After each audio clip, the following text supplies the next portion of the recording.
Não é para assustar ninguém essa máscara aqui, mas é mais por uma questão de prevenção. Que eu não sei se os irmãos sabem, a Thalita está internada no Hospital Meridional com pneumonia e suspeição de que seja por Covid-19. Então, nós estamos tomando esse cuidado aqui. Então, hoje, se eu não chegar perto de você, não te cumprimentar, não é porque eu não quero que você seja abençoado pela minha vida. É para prevenir a você. Então, vou pedir para vocês manterem um pouquinho de distância, porque eu estive com ela no hospital durante todo o dia de ontem, e agora a pastora Elida está lá. E nós estamos também com outra questão de oração, porque a Samanta está no mesmo nível e também está no hospital agora. Então, a gente precisa de oração. Nessa semana também a Júlia esteve doente. É um ataque aí que nós estamos tendo na nossa igreja, né? A Vânia e muita gente aí que está passando por isso, e fiquei sabendo no hospital que tem um novo surto aí de Covid-19 rodando na nossa cidade. Então, os irmãos também se previnam, evitem lugares muito fechados, com pessoas que estejam com tosse ou algum sintoma gripal, porque esse vírus voltou a atacar a nossa cidade. Tá bom, irmãos? Ainda não temos o diagnóstico completo, deve sair o exame, e aí sim, depois eu informo aos irmãos se foi Covid-19, se não foi, mas de qualquer forma, nós precisamos de oração, porque a Thalita está com pneumonia. A pneumonia dela não é, segundo o médico, não foi uma pneumonia muito simples, não, tá? Nós dependemos de Deus, como sempre, tá, irmãos? Precisamos de oração. Então, eu quero pedir a você para curvar a sua cabeça agora. Nós vamos levantar um clamor para nossos irmãos que estão em enfermidade. Eu também estava, mas segundo o médico e os exames que fizeram em mim, eram sinusite. Normal, que acontece comigo toda virada de tempo. Glória a Deus que não estou com pneumonia, nem com nenhuma desses sintomas. Levante suas mãos. Senhor, em nome de Jesus, nós estamos clamando ao Senhor aqui nessa manhã. Clamando ao Senhor, que é médico dos médicos. Tu és Deus, e visita, Senhor, as nossas irmãs em Cristo Jesus, onde elas estão.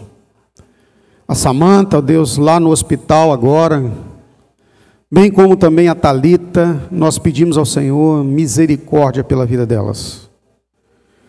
Livra-nos, Senhor, e repreenda um espírito de enfermidade que tenta acometer-nos e desviar-nos do centro da adoração. As tuas filhas são ministras de adoração nessa igreja, ó Deus, bem como os outros que aqui, ó Deus, estão. Usa, livra-os. Nós pedimos a Ti essa misericórdia, que a Tua graça, a Tua unção esteja sobre nós, ó Deus. Ó Deus da proteção, nos ajude, em nome de Jesus. Amém. Glória a Deus. Por gentileza, nós vamos aqui agora compartilhar a palavra. E hoje, pela manhã, nós temos o culto de ceia. Então você vai abrir a sua Bíblia no Evangelho de Marcos. O capítulo é o 9. O contexto da palavra se trata dos versos 14 a 29. Enquanto eu só vou ler aqui com vocês o versículo 23 e depois vou liberá-los para tomarem assento. Então, Marcos capítulo 9, versículo 23. Está aí na tela uma resposta de Jesus. E Jesus disse-lhe: se tu podes crer, tudo é possível ao que crê. Repita comigo. Jesus disse: se tu podes crer, tudo é possível ao que crê. Amém? Podem tomar assento.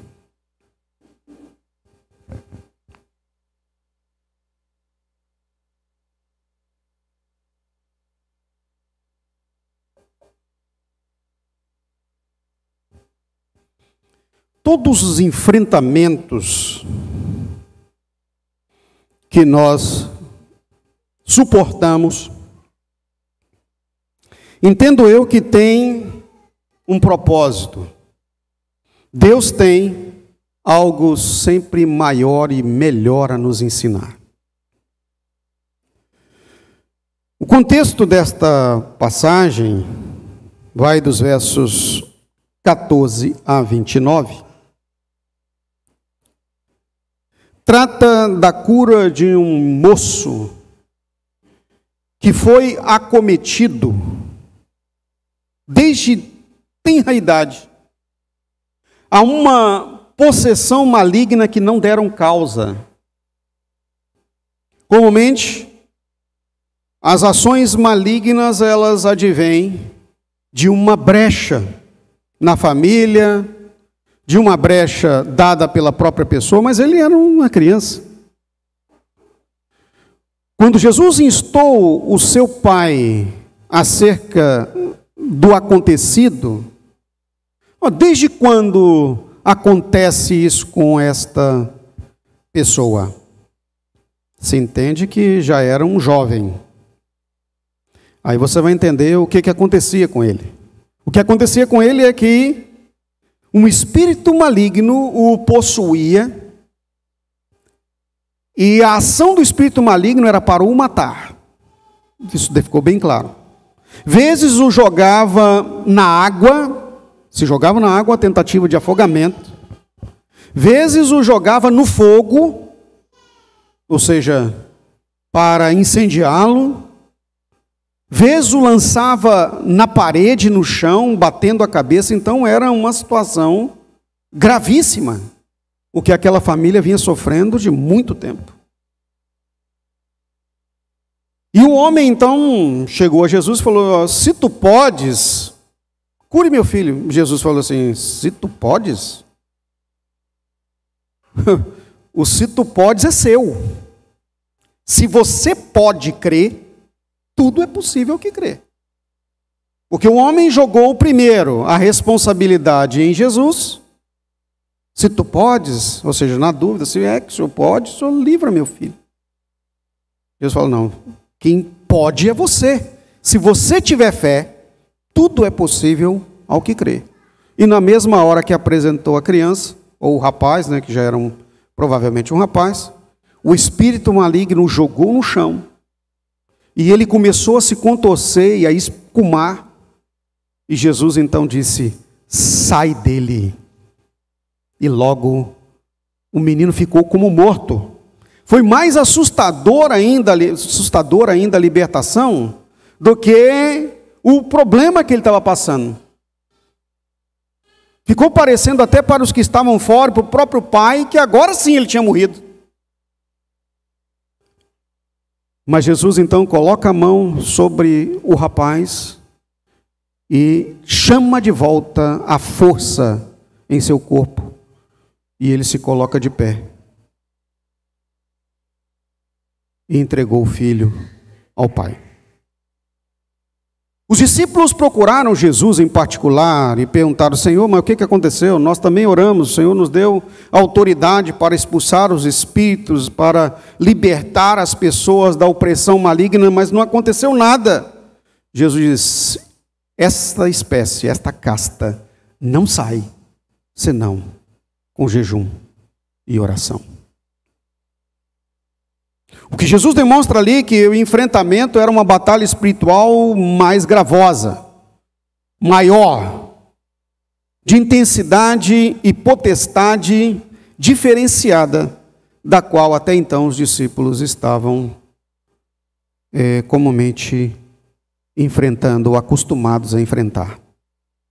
Isso nos dá, irmãos, uma mensuração, mesmo que pequena, de uma visão do que nós podemos enfrentar no mundo espiritual. Pouco tempo atrás, a pastora Aélio dos Anjos aqui do púlpito e da palavra explicou aos irmãos sobre batalha espiritual, no que diz respeito à mudança de potestade, à mudança de enfrentamentos do poder maligno que advém sobre nós.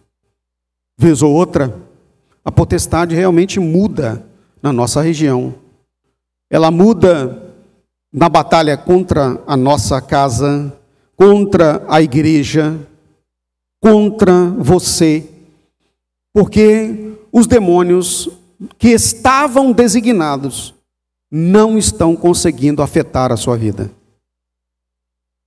No mundo espiritual, o próprio Jesus disse que ele é tomado pela força, e os violentos é que o tomam de assalto. A cada vez que nós vamos nos aproximando do Senhor, a cada vez que vamos tendo mais diligência, mais aproximação, é certo que as lutas irão aumentar. Enquanto estamos aqui, seremos afligidos.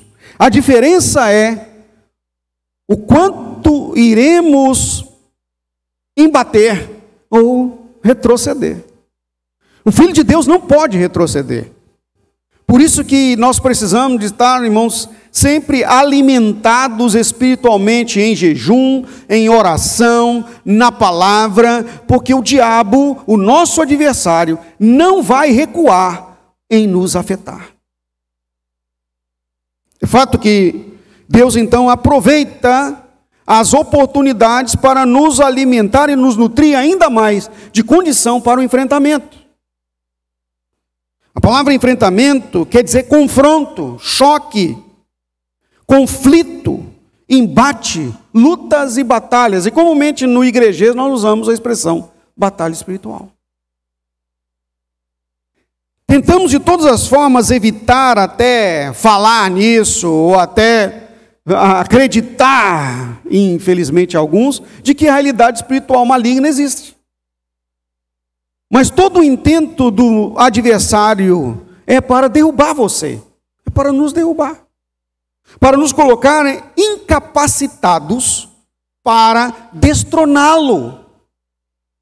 A libertação das pessoas aqui depende exclusivamente da batalha espiritual na qual Deus nos instruiu.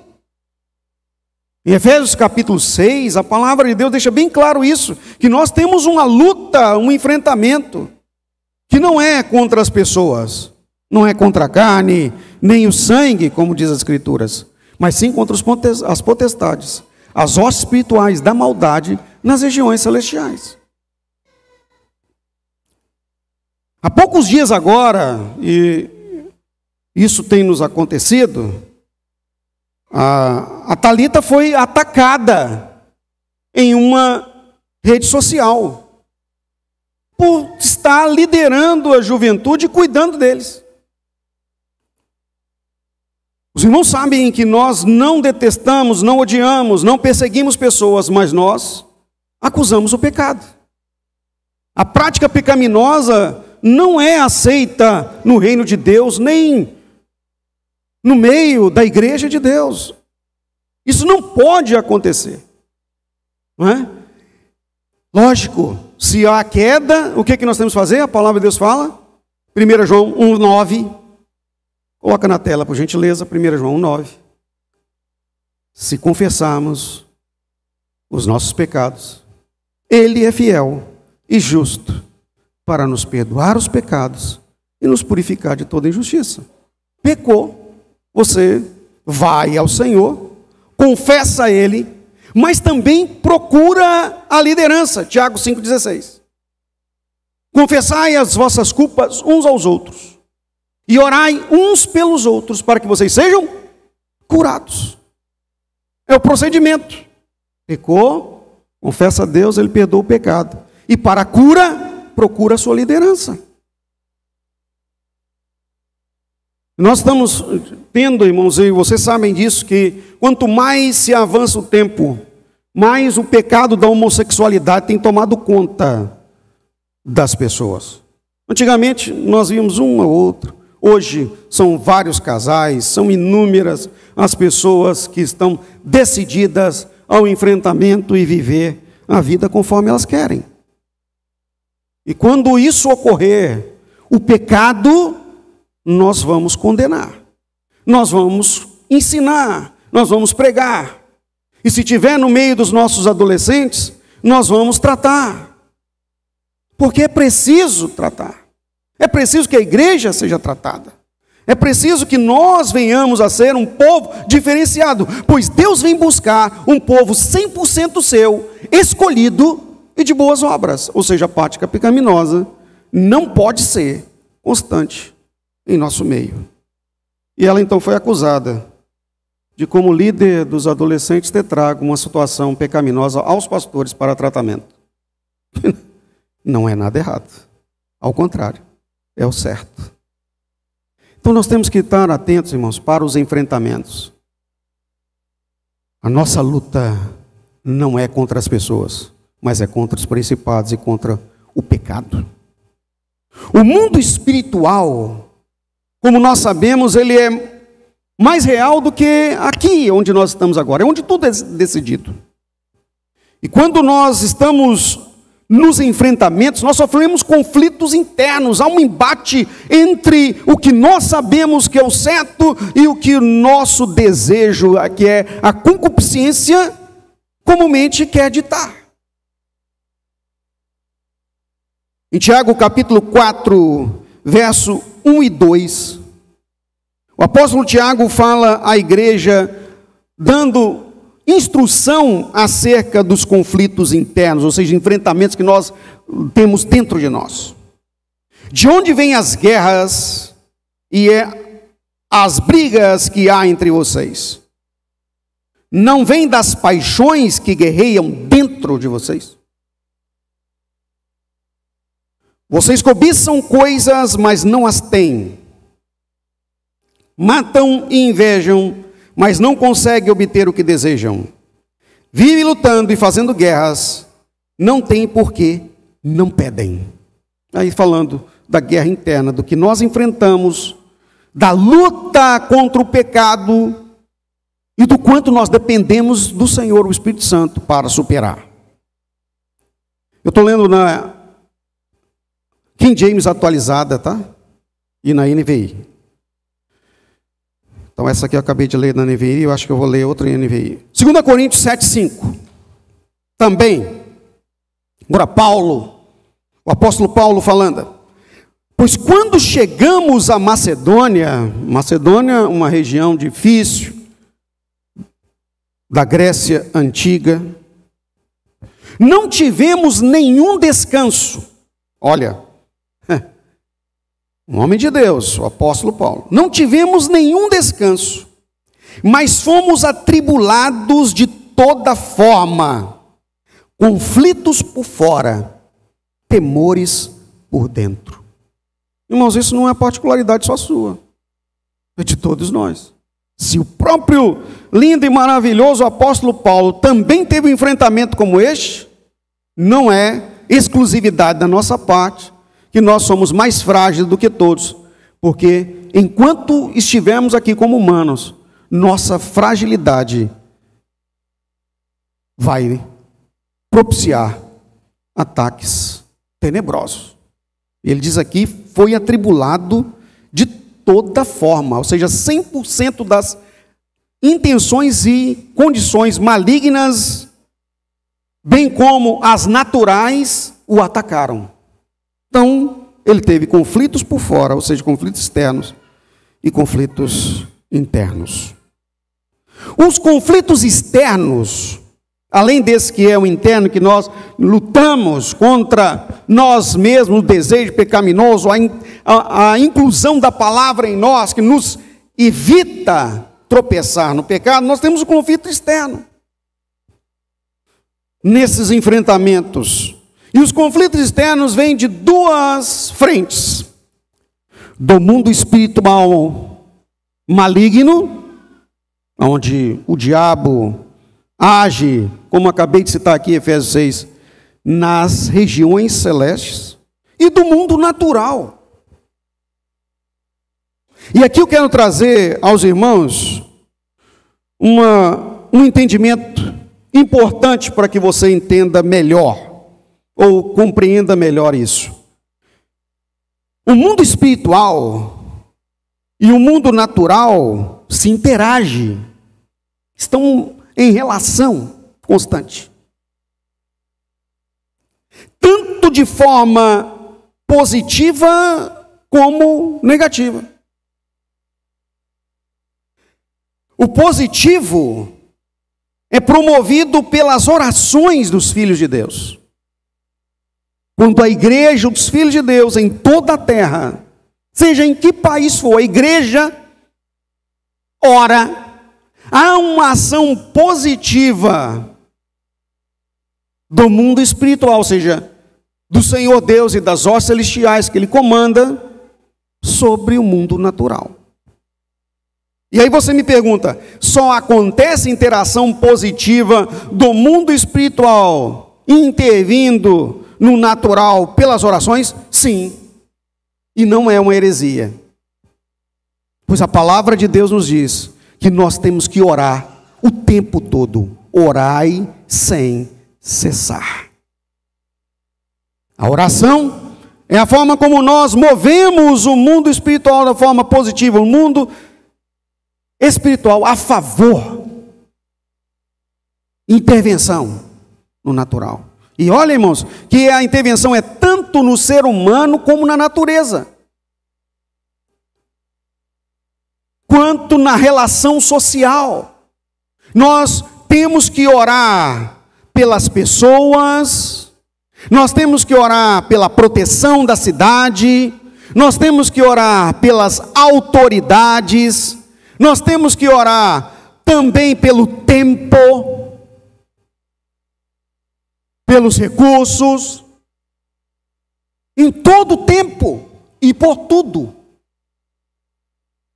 A oração é o combustível que move o mundo espiritual positivamente a favor do mundo natural. E o negativo? Como que o mundo espiritual maligno interage com o mundo natural de forma negativa? O negativo advém pelos pecados praticados pelas pessoas, pela humanidade. O pecado é a brecha, é a legalidade que dá autorização às hostes espirituais do mal a agirem no mundo físico. É como se magicamente, entre aspas, se abrisse o portal do mundo espiritual para o mundo físico quando um pecado é praticado. Agora você imagina os pecados das pessoas no mundo inteiro. Nós não temos um portal, nós temos uma abertura global. Por isso que a palavra de Deus diz que o mundo natural jaz no maligno. Nós estamos em meio a uma opressão global. Mortes, destruição, violência, feridas de toda sorte, emocionais, físicas, violências sem limites. Agora mesmo, saindo da minha casa para vir para cá, um acidente de trânsito com uma pessoa. Não se sabe nem a situação, mas esfalecida no chão. Quem veio de Laranjeiras para cá pode ter visto esse acidente grave ali na saída do meu condomínio. Todo o tempo, em todo lugar. Enquanto estamos aqui compartilhando as verdades de Deus, existem pessoas sendo afetadas. Igual o tornado que aconteceu no Paraná esses dias aí. E uma menina de 14 anos foi levada pelo vento e morreu. Bem como outras morreram afetadas pelos destroços. Mas uma cidade inteira foi devastada. Aí você pensa, isso é ação maligna? Irmãos, quando Jesus estava no barco navegando com os discípulos, indo para a região de Decápolis, no meio do mar, onde sempre havia uma tempestade no mar na Galileia, eu tive a oportunidade de passar lá exatamente no horário. E realmente tem uma tempestade às 17h30, entre 17h20 e 17h40, 17h50. Mas é uma tempestade comum, é uma chuva que abate sobre o lago de Genezaré. Mas naquele dia foi diferente. As ondas se abateram sobre o barco de tal forma que eles não tinham mais o que fazer. Eles iriam sucumbir. E olha que quem estava lá não eram turistas, como eu, conhecendo as regiões da Galileia. Era Pedro, era Tiago, era João, eram os apóstolos pescadores que conheciam aquele mar na palma da mão. Tudo o que fizeram foi em vão, a ponto de clamarem a Jesus que estava dormindo no barco. Senhor, o Senhor não percebe que nós estamos sucumbindo, estamos afundando? Jesus então repreende o vento, repreende o mar e faz bonança. A pergunta deles aqui é esse, que é o vento e o mar lhe obedecem, mas a tempestade era espiritual. Jesus não precisava repreender as forças da natureza, ele é comandante das forças da natureza, mas quando ele repreendeu, é porque existiam fortes ações malignas agindo no tempo e nas águas. Qual era o enfrentamento? A libertação do endemoniado na região de Gadara. Um homem que vivia nos sepulcros, comia cadáveres, se cortava, vivia em correntes e nada poderia segurá-lo. Mas quando Jesus pisou na terra após a tempestade, o demônio veio e se prostrou diante dele, com uma pergunta: o que viestes fazer aqui, Senhor? Nos perturbar antes do tempo? A questão é o seguinte: eles acharam que já estava na hora de irem para o inferno. Deixa-nos entrar nos porcos, pelo menos. Jesus perguntou: qual é o seu nome? E ele disse: Legião. Irmãos, quer dizer que eram milhares de demônios. Então Jesus vai, e os porcos, que eram muitos, se afogaram no mar. João capítulo 10, verso 10, nós sabemos que o enfrentamento, quando tem um mercenário, é que ele vem senão, como ladrão, matar, roubar e destruir. Mas nós temos o alívio. Jesus disse: eu vim para que vocês tenham vida e a tenham em abundância. Levante sua mão e diga: glória a Deus. Em Mateus capítulo 5, dos versos 10 a 12, Jesus, nas beatitudes ou nas bênçãos proferidas no monte, ele citou o seguinte: bem-aventurados que sofrem perseguição por causa da justiça, porque deles é o reino dos céus. Enquanto estivermos aqui, irmãos, e estivermos sofrendo perseguições, enfrentamentos, nós podemos ficar felizes e tomados das bênçãos de Deus, porque nós estamos fazendo o que o reino de Deus quer. Outro: bem-aventurados sois vós quando vos injuriarem, ou seja, falarem mal de vocês, perseguirem, mentindo, falarem todo mal contra vocês por minha causa. Ou seja, você é muito bem abençoado por isso. Então eu me sinto, irmãos, realmente contemplado pelo Senhor. Porque se tem alguém que o tempo todo é atacado e se fala mal da minha vida, se eu fosse olhar isso, eu já haveria desistido.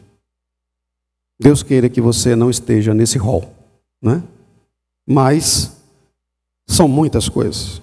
Outra: regozijai-vos e exultai, porque é grande o vosso galardão nos céus, pois também assim perseguiram os profetas que viveram antes de vocês. Nós somos abençoados quando somos perseguidos, injuriados, caluniados por causa do nome de Jesus. Na segunda carta do apóstolo Paulo aos Coríntios, capítulo 4, dos versos 8 a 9,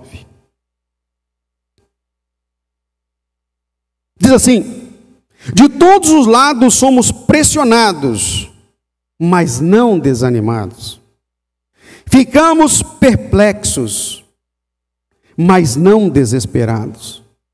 Somos perseguidos, mas não abandonados. Abatidos, mas não destruídos. Eu gostaria que você repetisse comigo algumas frases aqui que eu vou falar com você. Diga comigo: não desanimados, não desesperados, não abandonados, não destruídos. O que Deus está dizendo para nós, queridos, é que nós somos os protegidos dEle. Nós somos os protegidos do Pai. Diga para o seu irmão, para a sua irmã, assim, bem próximo a você, mesmo que esteja um pouquinho distante, diga assim: você é filhinho, é filhinha de papai. No bom sentido da coisa. Tem um papai cuidando de você. E esse cuidado é de todo tempo. Ninguém é desanimado no Senhor, ou seja, sem ânimo, quer dizer sem vida. Sem ânimos, quer dizer sem vida. Ninguém está desanimado, pois o Senhor é a nossa vida. João 14,6, disse Jesus: eu sou o caminho, a verdade e a vida. Levante sua mão e diga comigo: sempre animado. Epa, irmãos, é sempre animado. Então vamos lá, 1, 2, 3 e... Pois o Senhor é a minha vida. Dá uma balançada assim na pessoa, assim, animado, irmão, animado, irmão, animado, isso. É, igual os adolescentes fizeram ali, para balançar mesmo. Viu? Alguns que estavam cochilando, acorda. Animados. Não desesperados. Ou seja, nós somos cheios da esperança. Em Colossenses capítulo 1, versículo 27, a palavra de Deus, Colossenses 1, 27, olha o que as Escrituras nos diz.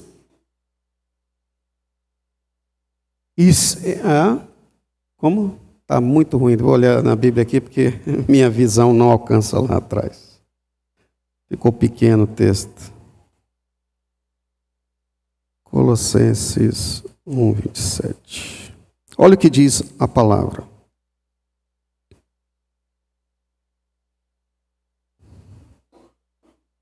Aos quais Deus quis fazer conhecer quais são as riquezas da glória deste mistério entre os gentios, que é Cristo em vocês, a esperança da glória. Vamos repetir?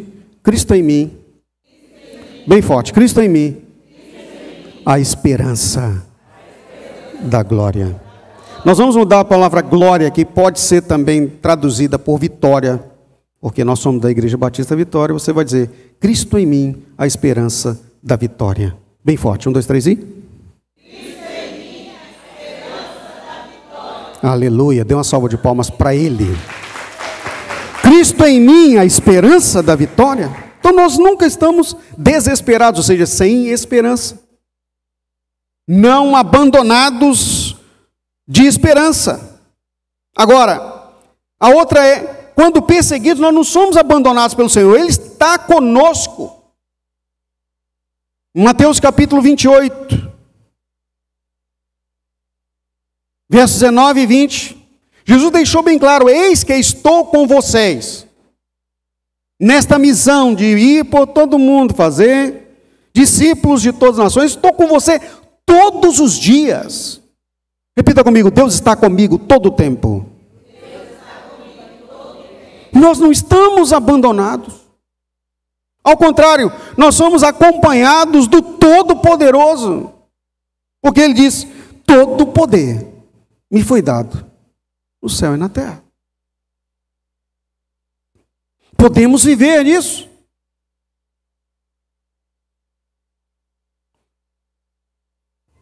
A outra expressão final aqui é não destruídos, ou seja, nós não somos afetados pelos levantes do enfrentamento maligno. Podemos até ficar abatidos, em algum momento sermos até feridos, mas destruídos jamais. Há um protetor sobre nós. É só você acessar a palavra nos Salmos de número 91, onde Deus diz que Ele nos protege. aquele que habita no esconderijo do Altíssimo, à sombra do Onipotente descansará. Direi do Senhor, Ele é meu Deus, o meu refúgio, a minha habitação. Há um outro verso à frente, diz: 1000 cairão ao teu lado, 10.000 à tua direita, mas você não será atingido. E eu fiquei pensando nisso, 1000 de um lado, 10.000 do outro. Quanta gente desprotegido ou desprotegida tem perto de nós? E pode ser um parente, pode ser um irmão, pode ser um amigo, que nós temos que levar para debaixo das asas do poderoso protetor. Como fazer isso? A palavra é encorajamento. Precisamos encorajar os irmãos. Precisamos também nutrir-nos da coragem. O apóstolo Paulo, fazendo isso à igreja de Corinto, em sua segunda carta, 2 Coríntios capítulo 4, dos versos 8 a 9, ele diz: de todos os lados somos pressionados. Estou repetindo o texto anterior. Mas não desanimados. Ficamos perplexos, mas não desesperados. Somos perseguidos, não abandonados, para você tomar ciência. Abatidos, mas não destruídos. Vamos para Mateus capítulo 10, verso 22. Palavra que o próprio Senhor Jesus falou-nos para que tenhamos encorajamento. Diz assim: sereis odiados de todos por causa do meu nome. Aquele, porém, que perseverar até o fim, esse será salvo. Então eu quero aqui, para finalizar e concluir essa palavra, te trazer alguns esclarecimentos. Porque eu comecei há um pouco tempo atrás a questionar, mas por que tanta gente não gosta de mim? Sabe aqueles ataques que você recebe do diabo, que vai de dentro para fora? Começa lá dentro de você, porque você ouviu o seu Jesus. Por que tanta gente me odeia? Tanta gente acha que eu sou insuportável. Tantos falam mal de mim e me criticam. Será que se eu não fosse pastor, se eu não tivesse chamado, eu teria mais amigos? Irmãos, eu entrei em crise. Porque sempre que eu vou ajudar, socorrer alguém, socorre enquanto está servindo bem, tudo bem. Mas no dia que não tenho condição, já não presto mais. E aí o Senhor me levou a este texto. Sereis odiados de todos. E quando eu li todos, todos quer dizer 100%. 100% das pessoas que se relacionarem comigo. O Espírito Santo falou, sim. Todas as vezes que você apontar o pecado, você será odiado. E às vezes, irmãos, até daqueles que nós amamos. Até daqueles que convivem conosco. Isso quer dizer, pode ser da minha filha, da minha esposa, meus pais, meus amigos, qualquer um. E você também é assim. O pecado promove o ódio. E o nome de Jesus traz divisão. Quando Pedro questionou isso, mas Senhor, quando nós viremos a libertação, ele diz, primeiro virá a espada. Primeiro é a palavra que tem que fazer o efeito, irmãos.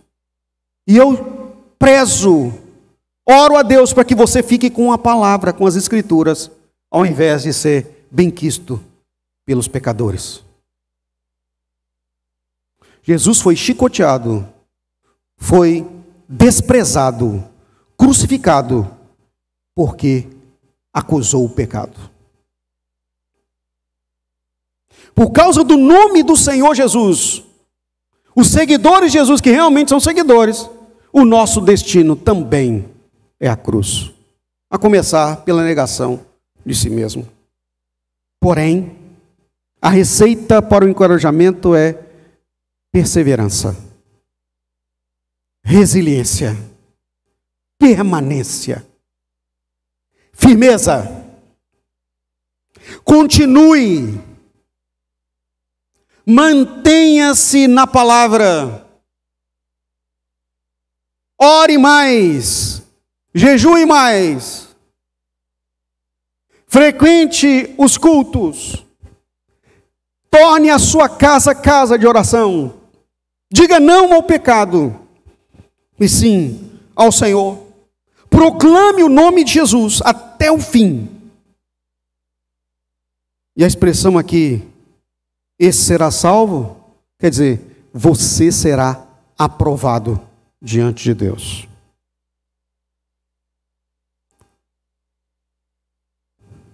O apóstolo Paulo, na sua segunda carta a Timóteo, capítulo 2, o verso 15,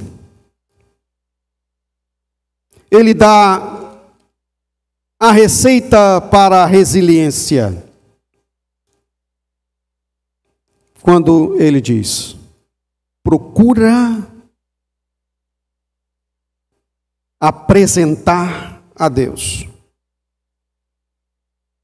aprovado, como um ministro, um obreiro, um serviçal, que não tem do que se vergonhar, que maneja bem a palavra da verdade. Isso quer dizer, a espada.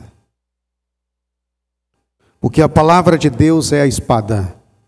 Em Hebreus capítulo 4, versículo 12, o escritor da carta interessada à igreja em Jerusalém fala: porque a palavra de Deus é viva e eficaz.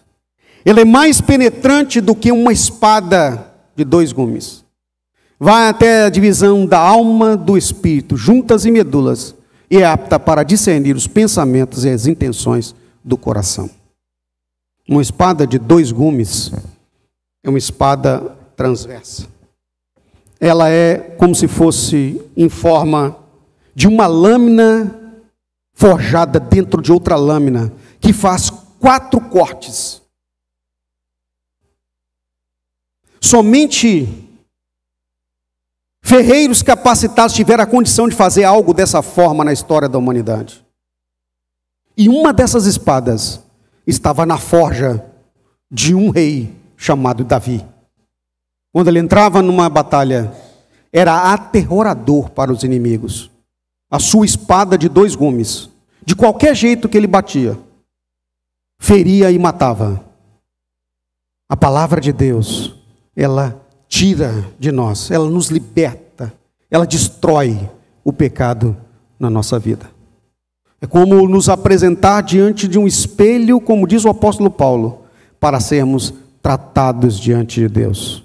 Quando vamos no espelho, o que nos acontece? Acertamos-nos, corrigimos-nos. Se o cabelo está desarrepiado, você arruma o cabelo.